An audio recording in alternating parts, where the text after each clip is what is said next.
Buried century, Mark II. The Statue of Liberty was never about freedom. It sits on an 11-pointed star fort. Most people who visit the Statue of Liberty never look at the base. They take the ferry from Battery Park. They line up for the security check. They climb the steps to the pedestal.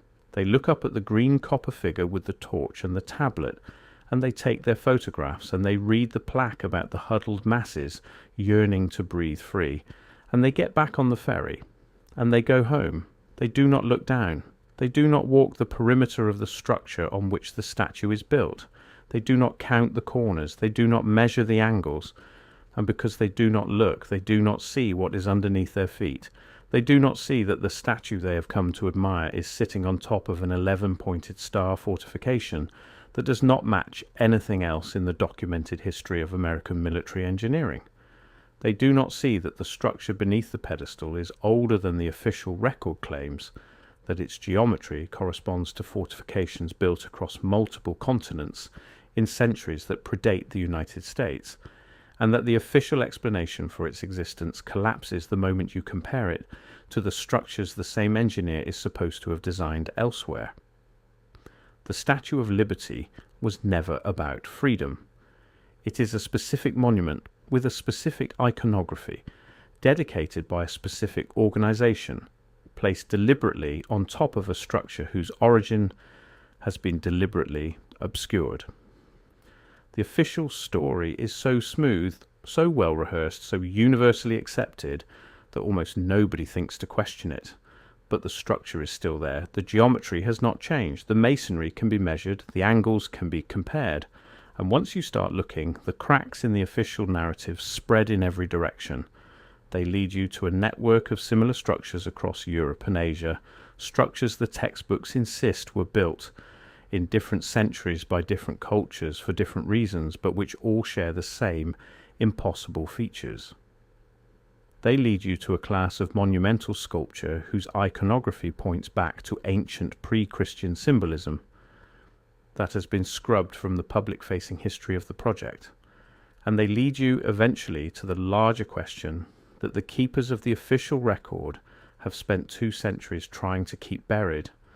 The question of what was actually here before, and who actually built it, and why we are not allowed to ask. This is the story of the 11-pointed star at the entrance to New York Harbor, what it actually is, and why the most famous statue in the world was placed on top of it. If you want more of these investigations, the kind of buried history the textbooks have spent generations trying to keep out of the public conversation, subscribe to the channel right now. New videos drop every week, and we go after the questions the official record has spent centuries closing. The official version of the story can be found on any government website. The structure beneath the Statue of Liberty is called Fort Wood.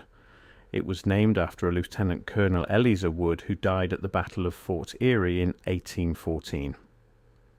The fort was built between 1808 and 1811, designed by a young army engineer named Joseph Gilbert Totten as part of a coastal defense system erected by the United States in the years before the War of 1812. The site was an island in New York Harbor called Bedloe's Island, after a Dutch colonist who had owned it in the 17th century. After the War of 1812, the fort served various secondary functions for the rest of the 19th century. By the 1870s, when the French began discussing the gift of a colossal statue to the United States, the fort had fallen into disuse. The 11-pointed star walls were already there. They were a convenient pedestal. The statue was placed on top of them, and that, the official record says, is the entire story. There are several problems with this account. The first problem is the engineer. Joseph Totten is a real and well-documented figure. He graduated from West Point in 1805. He served in the Corps of Engineers for the rest of his career, eventually becoming the chief engineer of the United States Army.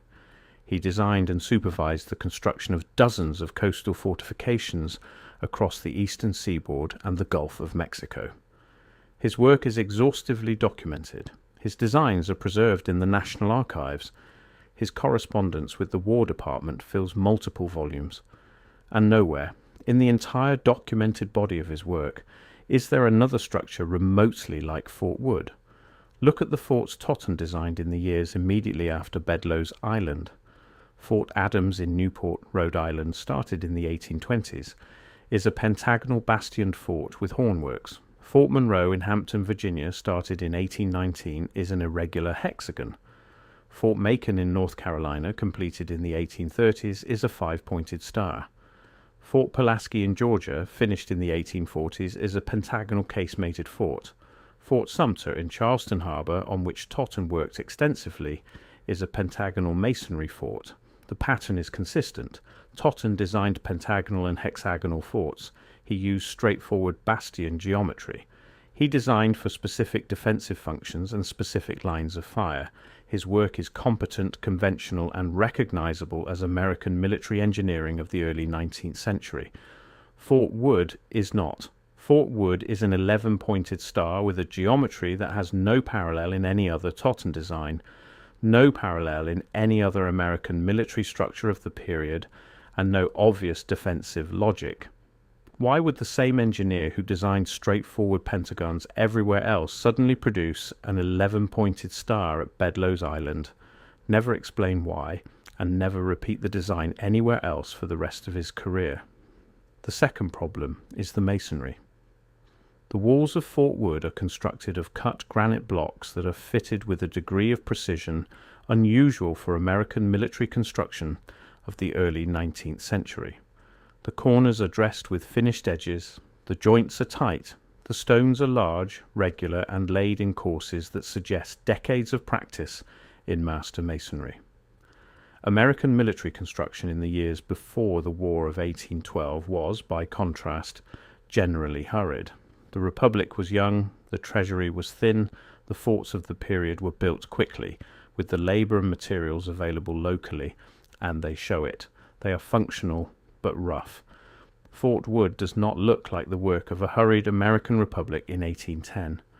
It looks like the work of an established European masonry tradition, the kind of tradition that produced the great star forts of the Netherlands, of northern Italy, of the German principalities. The masonry is too good for the period and the place, and when you compare it directly to the masonry of other Totten projects of the same era, the contrast is immediate. His other work looks American. Fort Wood looks European, and not just European, but specifically belonging to a tradition of fortification construction that was already considered antique by 1810. The third problem is the geometry itself.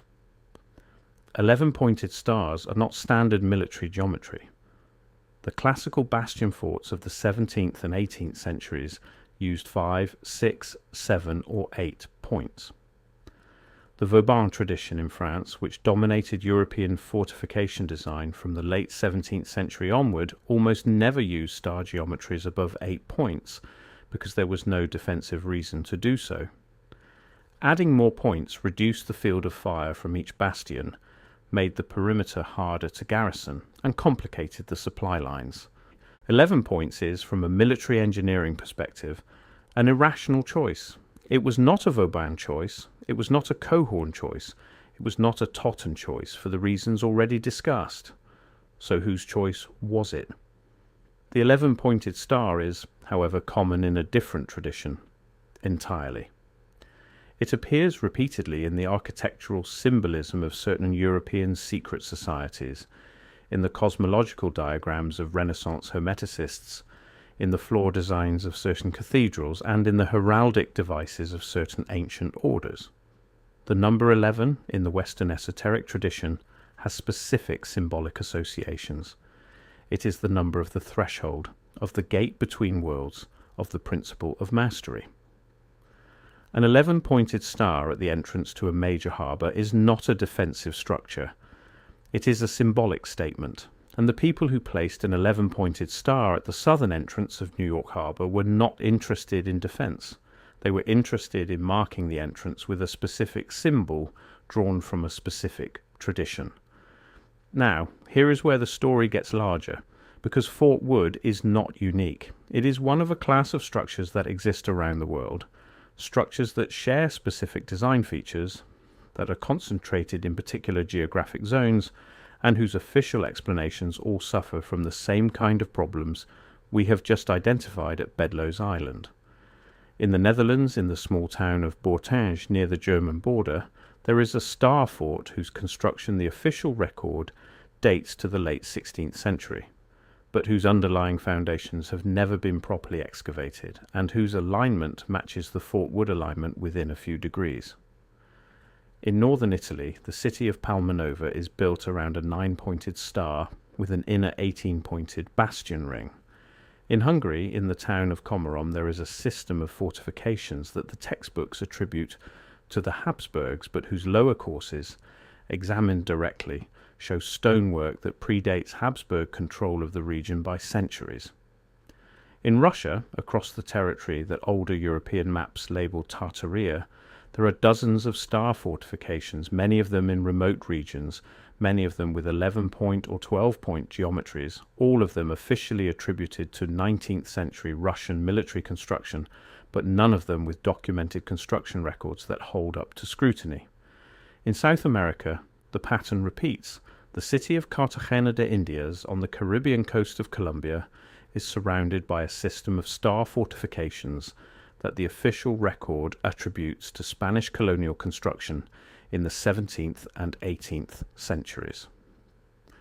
The masonry of these structures examined directly shows multiple periods of construction. The lower courses, in many cases, predate the Spanish arrival in the region. The geometry of the fortifications corresponds to the same family of designs found at Bedloes Island in northern Italy, in Central Asia. The Spanish, by their own admission in the colonial archives, did not design these structures from scratch. They incorporated existing earthworks and stone foundations into their colonial defences. The existing structures are described in the early Spanish documents as having been there when the Spanish arrived. By whom they were built, the Spanish never determined. The local indigenous population had no tradition of monumental stone fortification. The structures, in the words of one early Spanish military engineer whose report survives in the Madrid archives, were of a type and quality that pointed to a culture of which the local people retained no memory. This pattern, repeated across continents, is the pattern that mainstream history does not want assembled in one place. Star forts of complex geometry are not a phenomenon of late medieval and early modern European engineering. They are far older. They are far more widespread. The named European engineers who took credit for them in the 17th, 18th and 19th centuries were, in many cases, the inheritors rather than the originators.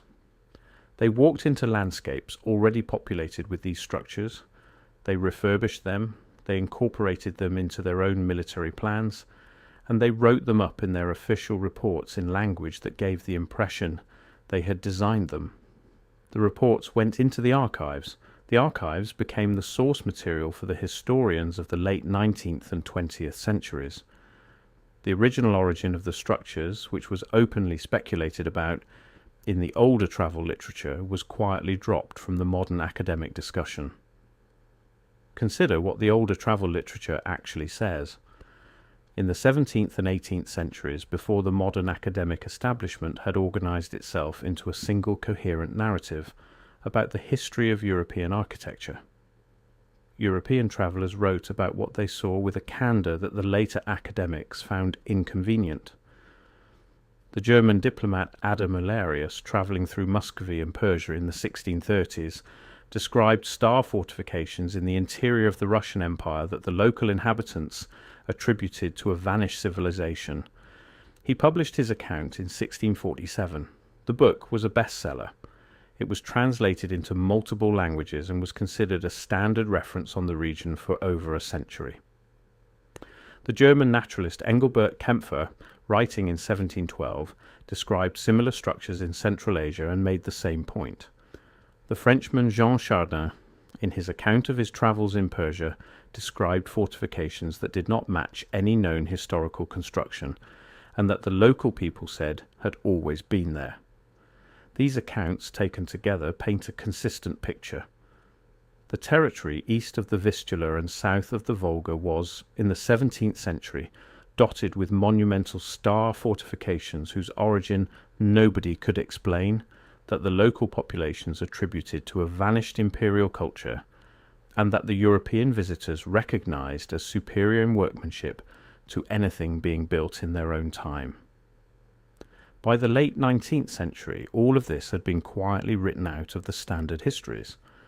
The structures were re-attributed to 19th century Russian military construction. The travel accounts were dropped from the curriculum. The local oral traditions were dismissed as folklore. And the question of what had actually been built, where and by whom, was no longer something a serious academic could discuss in public without damaging his reputation. This is the moment of the rewrite. It happened across Europe and Russia, across Asia and the Americas, in the same decades, by the same kind of institutions, with the same kind of consequences. The world had inherited a vast architectural patrimony.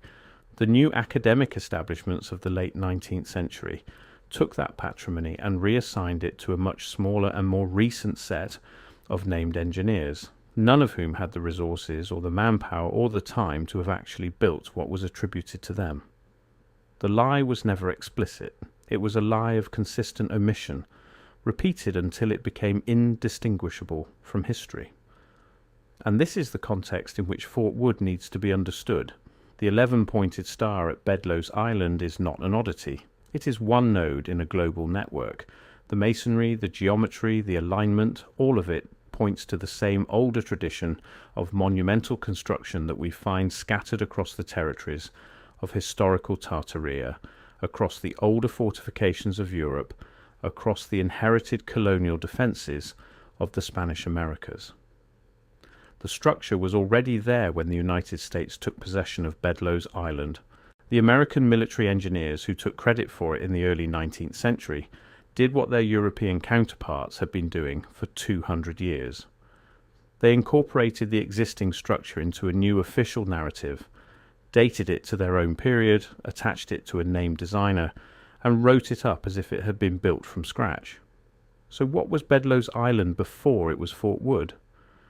The honest answer is that we do not know with full certainty, because the records of the early colonial period are thin, and the records before the colonial period are non-existent. What we can say is that the island had been used and reused for various purposes for at least 2 centuries before the construction of the official fort. We can say that there are scattered 17th and 18th century references to structures on the island that do not match the conventional explanation. We can say that the 11-pointed geometry of the existing walls fits the broader pattern of inherited star fortifications across the world.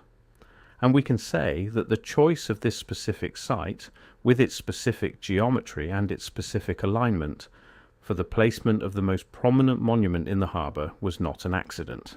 The men who chose the site knew what was already there. They knew its symbolic associations. They chose it precisely because of those associations.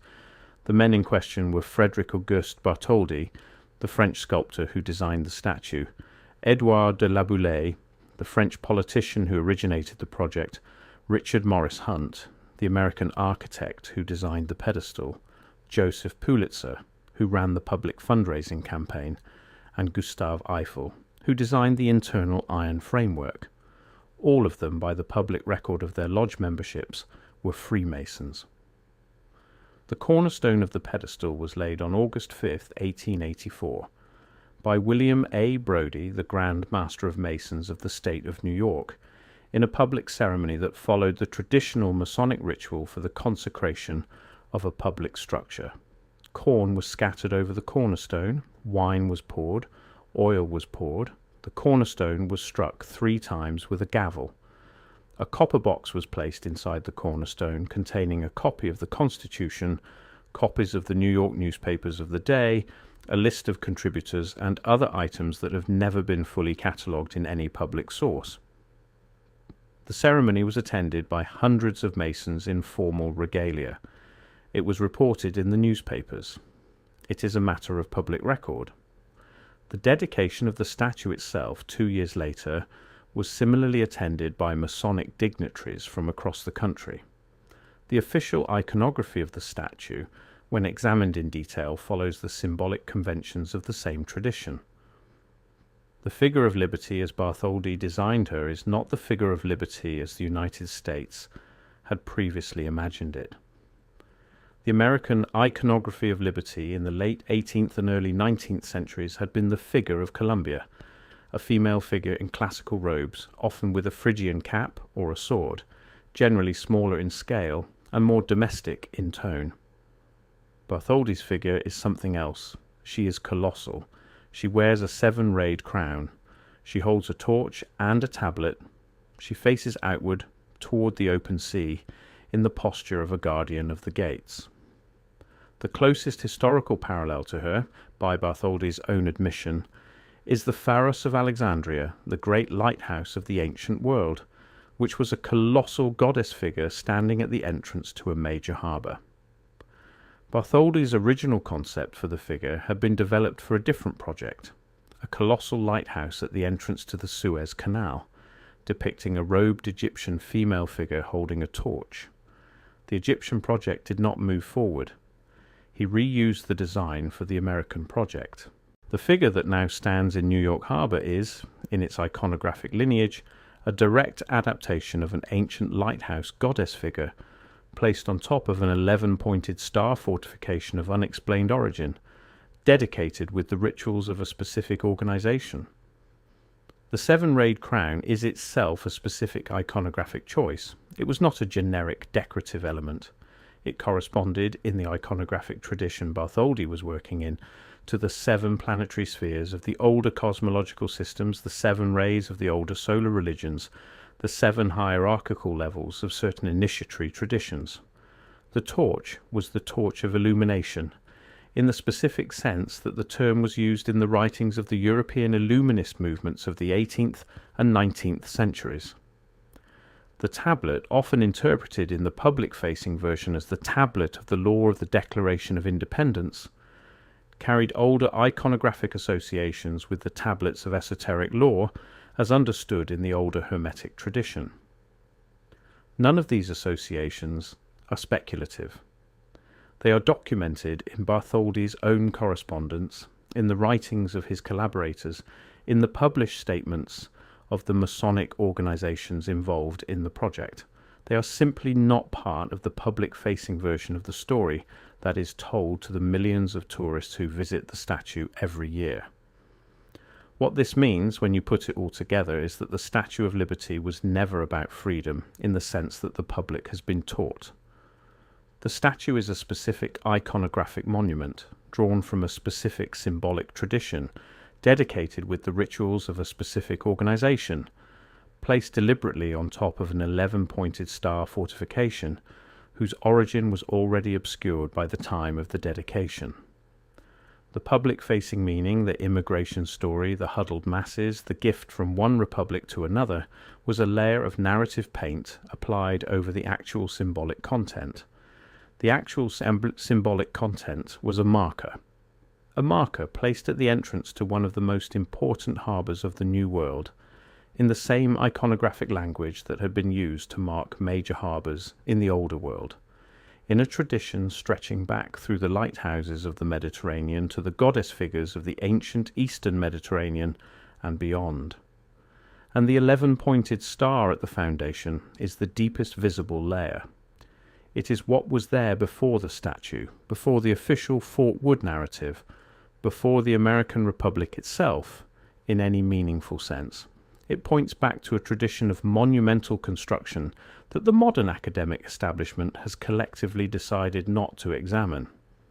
It connects by its geometry and its alignment and its masonry to the network of inherited star fortifications that span the territories of the older European empires and the territories that the older maps labelled Tartaria. It is the most visible piece of evidence in the most visited harbour in the world that the story we have been told about the construction of the modern world is not the story that the physical evidence on the ground supports.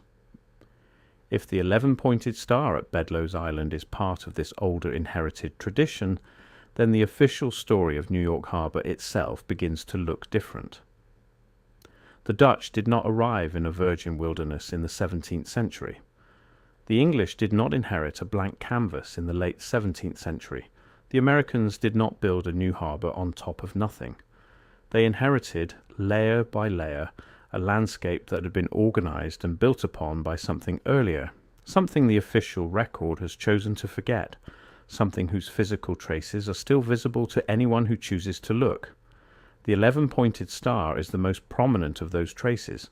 It sits in plain sight, photographed by millions of tourists every year, hiding in front of everyone, while the public-facing story trains every visitor to look at the statue on top and not at the structure beneath. The same pattern repeats in city after city across the Americas.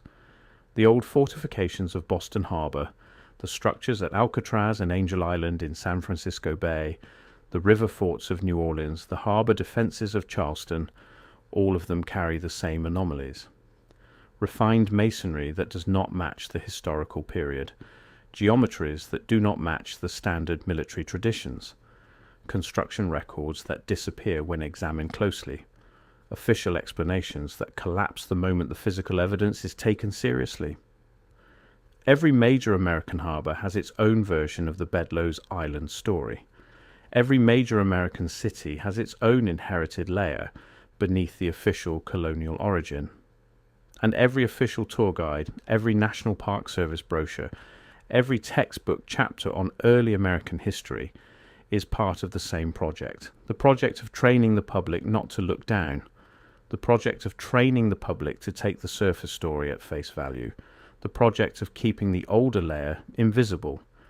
Take Castillo San Marcos in St. Augustine, Florida. And the official record dates the structure to Spanish construction beginning in 1672. The masonry is composed of a local limestone called coquina, fitted with techniques that the Spanish colonial archives themselves describe as exceeding the capability of their own military engineers in the region. The geometry is a four-bastion star with proportions that match the older European tradition more closely than any documented Spanish design of the same period. The walls have absorbed cannonballs in 3 documented sieges without structural failure, a level of performance that the Spanish themselves found surprising and that they attributed in their official correspondence to the unusual properties of the local stone. The Spanish reports, when examined directly in the archives in Seville, describe the early phases of the construction in language that is consistent with the incorporation of pre-existing earthworks and stone foundations, rather than the building of a new fortification on a virgin site. The standard textbook account of the Castillo, however, describes it as a Spanish original from start to finish. Take Fort Jefferson in the dry Tortugas, 60 miles off the coast of Key West. The official record describes it as an American military construction begun in 1846. The fort is a 6-sided polygonal masonry structure containing more than 16 million bricks. It was officially never completed. Construction continued for nearly 30 years and was abandoned. The American military, for the supposed period of construction, did not have the manpower, the supply lines, or the budget to have produced what is actually on the island. The bricks, the masonry, the engineering of the cisterns and the casemates, all of it points to a level of organized construction that exceeds what the documented American operations in the region could have achieved in the time allotted. The official explanation has held for over a century, but the math of construction does not support the explanation. And the alternative possibility, that the Americans inherited and extended an existing structure rather than building from scratch, is not seriously considered in any mainstream account. These are the kinds of inherited layers that the official record has been carefully edited around. The pattern, once you know how to see it, becomes obvious in every major harbour and every major early American military site. The public is not encouraged to see it. The textbooks do not invite the comparison. But the structures are still there. This is not a small thing. The largest monuments of the modern world, in the largest harbours of the modern world, have been built on top of structures whose origin has been erased from the public record. The erasure was not subtle. It was achieved through the standard tools of 19th century academic statecraft. Reissue the textbooks, stop translating the older travel literature, reattribute the inherited structures to recent named engineers. Train a generation of historians to repeat the new official line. Wait for the witnesses to die and the original archives to crumble. After a century, the lie becomes history, and the actual history becomes the kind of thing that only conspiracy theorists discuss. But the structures are still there. The 11-pointed star is still at the base of the most photographed statue in the world. The geometry has not changed. The alignment has not changed. The masonry can still be examined directly by anyone willing to look. And once you have seen it, you cannot unsee it. The Statue of Liberty was never about freedom. It is something older, stranger, and more specific than the public-facing narrative will ever admit. The 11-pointed star at her feet is the door, if you are willing to open it, to a much larger conversation about what was actually built in the world before the modern academic establishment decided what we were and were not allowed to remember. If this is the kind of investigation you came here for, you know what to do. Subscribe to the channel. Share this video with somebody who is willing to ask hard questions about the monuments we have been handed. And keep watching, because there is more to come. The star forts of the Americas are one chapter. The lost continental empire of Tartaria is another. The buried architectural record of the 19th century is another. We are working through them one at a time, and the more of us who refuse to look away, the harder it becomes for the next monument to stand on top of a structure that nobody is allowed to examine.